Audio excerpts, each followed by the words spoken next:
studies have shown, particularly with Black women, that they are obviously the largest demographic of entrepreneurs. Black women are making more money than their Black male counterparts.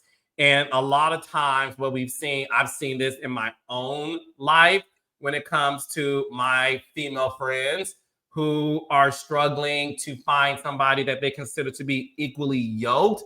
It is sort of like this.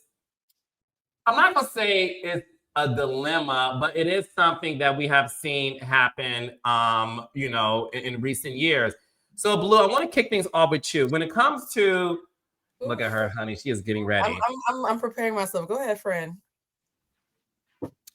Why do you think when it comes to Black women who are highly educated, high income earners, that oftentimes they do seem to marry the guy that isn't as financially on the same level as them?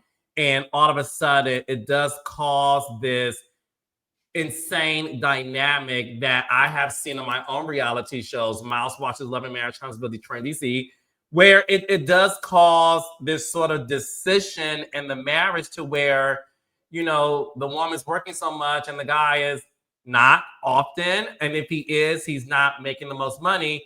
And it seems to impact the relationship.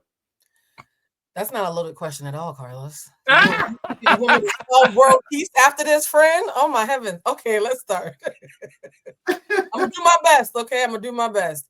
I will say this. I do believe it's an over-course correction. And this is why I'm saying this, right?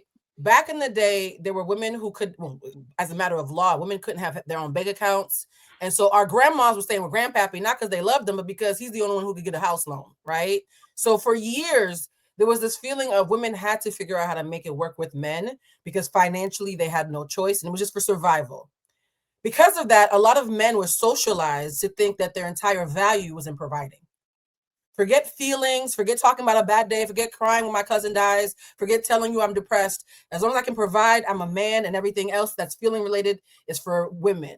Now, here's the gag. Misogyny doesn't just hurt women, it hurts men. Because then we have a group of men who are now raising little boys who are told your money is your only value. And by the way, feelings don't matter. And women are being told if he cries, he's a bitch.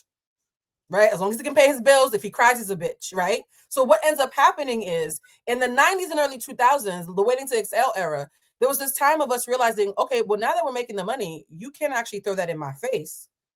And women became a little embittered because whenever you lose your voice, the first time you talk with laryngitis, you scream until you recognize what your regular sound pattern is, right? So our aunties, women before me, were a little bit bitter where they were wearing shoulder pads and being ball busters because they thought that was equality. Until they realized men don't like that because they're still people. You know what I mean? Like he's crying in the shower for a reason. Maybe be nice to him. And then we went to the other extreme of coddling now. Well, I don't want to break a man's spirit. So I'm not going to make him feel bad that he's making less than me. I'm going to coddle him.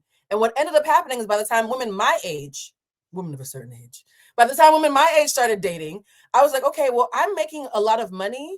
And I recognize that I don't want to be a bitter woman who's going to be a ball buster to a man. So I want to be soft for him. I want to be supple for him, right? And even though he might be insecure about the fact that I make more money than him, don't worry. I'll be there for you, baby. Then pick me started becoming a thing. So we ended up being in the space of men who are newly figuring out how to deal with their feelings, but haven't learned emotional regulation because their fathers couldn't teach them. And women who want to be loved on without provision being a necessity, who are hoping not to be ball busters. Everybody's people pleasing, nobody's telling the truth. Until resentment comes up. And for me personally, Carlos, I just announced recently, I have never dated for money in my life. I've always said I know how to provide for myself, but I can't love myself the way a grown-ass man can. Until I realized that my issue isn't men who are broke, it's men who feel broke. Ooh, because being broke is a mindset. Yes, if a man feels broke, it doesn't matter how affirming I am. My ex, I had his friends were coming up to me like, Blue, you were so amazing. That was him. He fumbled. And then I've had a couple of ex confess to me, I didn't think I was good enough, so I rejected you before you could reject me. So a lot of men self-sabotage because even if your woman thinks you're him, if you don't believe it, you're not Himothy if you don't believe it. It doesn't matter what your woman says. Head over to my Patreon account. That's patreon.com/ Be Carlos King. Again, patreon.com/Be Carlos King to watch this full episode.